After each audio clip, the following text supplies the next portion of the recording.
Okay, it's too late. I will finish my topic as soon as possible. Good afternoon, everybody. It's my pleasure to give a topic and show our new study about post-tendon and LPFVT. We know LPFVT is the most common type of idiopathic VT, left VT. Interestingly, it's popular in young Asians. Some typical curse morphology like our right bundle branch block with left axis deviation could shown in this VT. And some clinical features and verapamil sensitive, and during ablation you can record P potential and ablation region, successful ablation region, make this type of VT suggested to be related with the Purkinje system. 20 years ago, Dr. Nogami from Japan first described the P1 and P2 potential. They used the octopolar electrode catheter positioned along the left ventricular septum, and they can record the pre-systolic potential here with the activation sequence from proximal to distal. They call this type of potential the P1. But during standard rhythm, only P2. This potential represents the left posterior fascicle during standard rhythm. They call P2. During tachycardia, just following the distal part of the P1 potential, and the local wave potential following the P2 potential here. This is the diagram showing the reentry circuit. They hypothesize that this type of VT is a macro reentry circuit. The P1 potential is the antegrade limb of this circuit, and the left ventricular septum myocardium is the retrograde limb of the circuit. The P2, the left posterior fascicle, is bystander. That's a circuit of the reentry loop of this type of tachycardia. In our previous study, we use the octopolar, dodecapolar electrode catheter positioned on this side, left ventricular septum. During tachycardia, in about 70% of patients, we can record the P1 potential, clear P1 potential here. And about 30% of patients, even we move the catheter carefully, we can't record the P1, clear P1 potential. Only the earliest P2 potential with slightly fragmented potential here could be recorded. There are two evidence. There are two pacing maneuver we performed to prove the reentry circuit of the tachycardia. The first one is the PVC we delivered from the right basal septum ventricle. This PVC, without affect the immediately P1 and P2, just capture the local ventricular septum, can reset the tachycardia. They can advance the next P1 and then P2 and reset tachycardia. And the second evidence is progressive fusion. During tachycardia, we use decreasing pacing cycle length to try to entrain the tachycardia. We can see the QRS morphology different with the different pacing cycle length. These two evidence make sure this type of VT is a macro reentry VT, and the ventricular myocardium is part of the circuit. This diagram, we shown the reentry loop, macro reentry loop of LPFVT. The only difference is the P1 length. Sometimes the P1 could be very long. You can easy to record it. Sometimes it's short.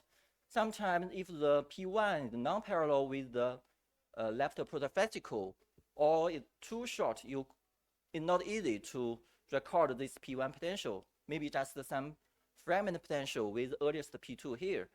The reentry loop involve ventricular myocardium and the part of the LPF, only the distal part of the LPF, and the bridge connect the P1 and the distal part of ventricle. involved in the circuit, and the slow conduction zone located under the proximal part of the P1 here. And the P1 potential is very important. It's a critical isthmus in this circuit, so could be focused on ablate. Based on the theory, we know the P1 is isthmus, critical isthmus, so we can focus on the P1 potential. When we block the P1 potential during tachycardia, the tachycardia terminated. And then there are two very important endpoints. First one we know is the non-inducibility of the VT. The second one, if you can record the P1 during tachycardia before ablation, you should, post-ablation, if you ablate the distal part of the P1, post-ablation, you should record a clear delayed P1 here during silent rhythm. The reason is that before you ablate the distal part of the P1 here, during silent rhythm, before ablation, the distal part of the P1 could be activated immediately following the distal part of the left posterior fascicle. Then the P1 buried in the local way, so you can't record it. But if you blocked, you ablate the distal part over here, then during silent rhythm, the P1 could be activated only from where the slow conduction zone here, just following the local ventricular myocardium potential. We know P1 is very important. We know ventricular myocardium just part of the circuit of this type of VT. But we still don't know what is P1. The anatomical substrate P1, we don't know. So then we, this is our new study. And we can see here, we calculate the P1 and the P2 velocity in our previous study and the recent study here. The P1's the velocity is significantly slower than P2. And the velocity of P1 is similar as the ventricular myocardium activation. Previous some case report shown surgical resection of a false tendon could cure this type of LPF-VT, and several case report and use TE or TE can observe false tendon. You can see here from the left ventricular septum to left free wall, or along the left ventricular septum. Then they can ablate here, or they can use the SAM catheter to record the pre-systolic potential here, just like a P1 potential. So this is our new study. We include the purpose of the study just to want to make sure what is the idle cavitary substrate of this type of tachycardia. We involve 26 consecutive patients with LPF-VT. The false tendon is exhibited in all patients, and in about 40% of patients having two different false tendons. Based on the location of false tendon, they could be classified into three types. The first one, the type 1, is connected to the left ventricular septum and the posterior medial papillary muscle. The second, the type 2, is connected to the middle part of the left ventricular septum and the apical part of the left ventricular septum.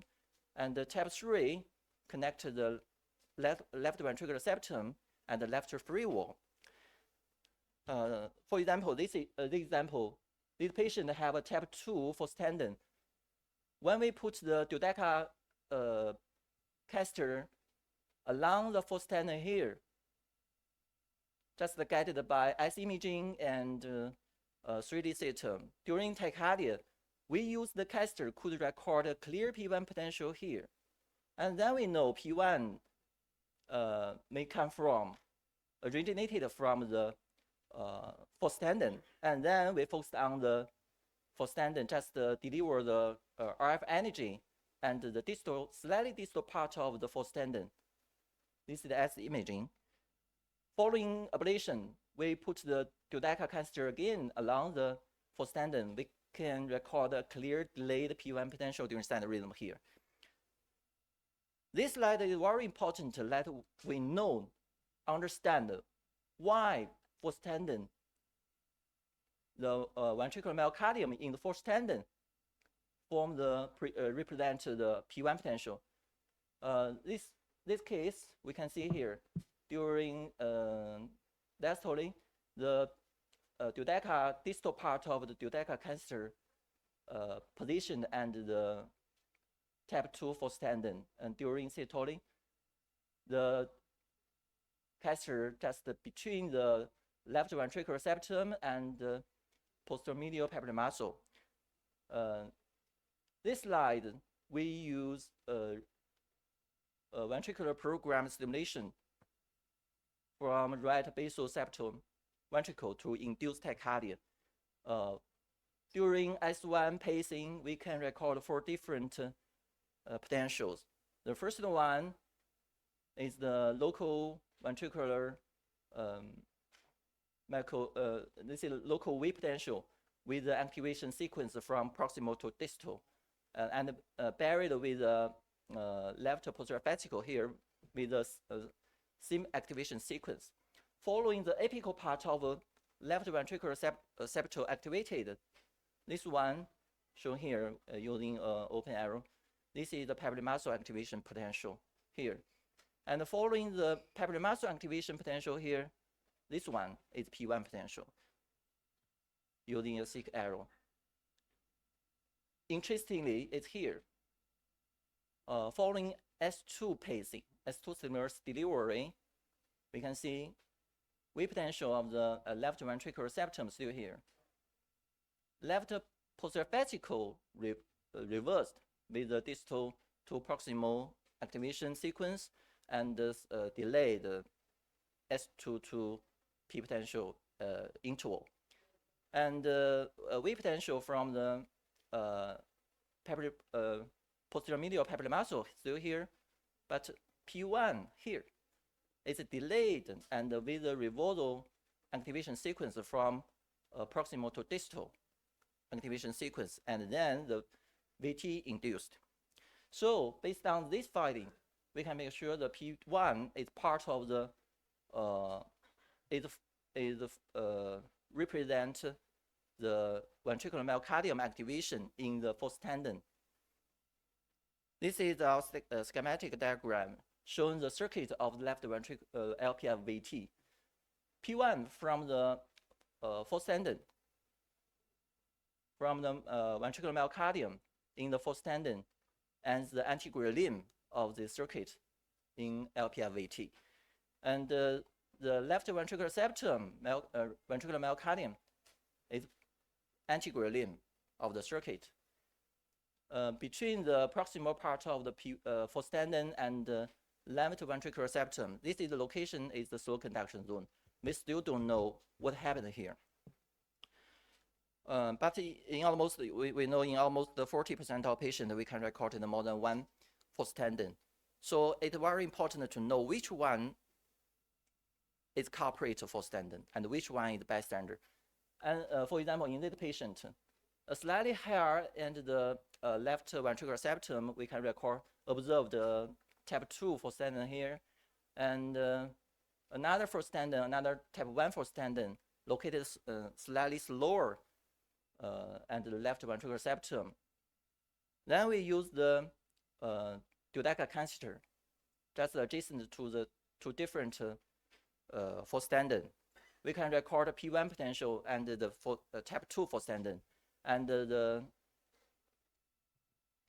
type 1 fourth tendon we could not record anything. So we know the slightly higher fourth tendon, the type 2 fourth tendon, is the culprit fourth tendon. Then we just focus on the type 2 fourth tendon. This is a culprit fourth tendon. And before ablation, we use the ablation catheter also can record the P1 potential during tachycardia and the type 2 fourth tendon.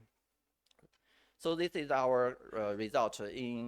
We involve 26 patients, and in 22 patients, our P1 potential could be recorded from the fourth tendon.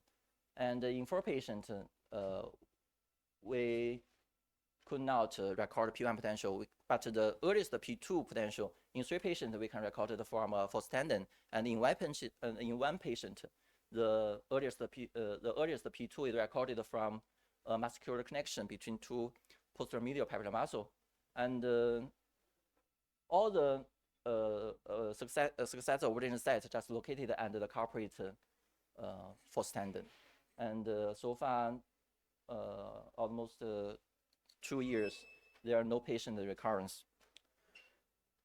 Based on our new finding and this theory, for this type of VT, the mapping and ablation strategy can be simply summarized to 4 steps.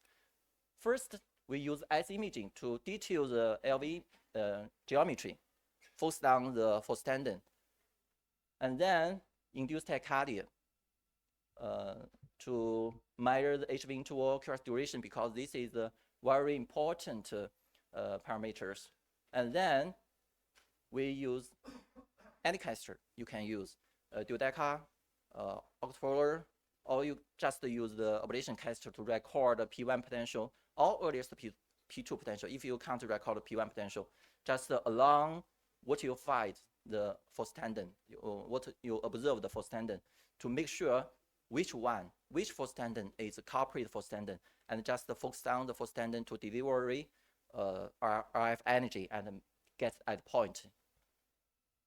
So coming to the conclusion, based on our new finding, the false tendon maybe is a very important part of the circuit.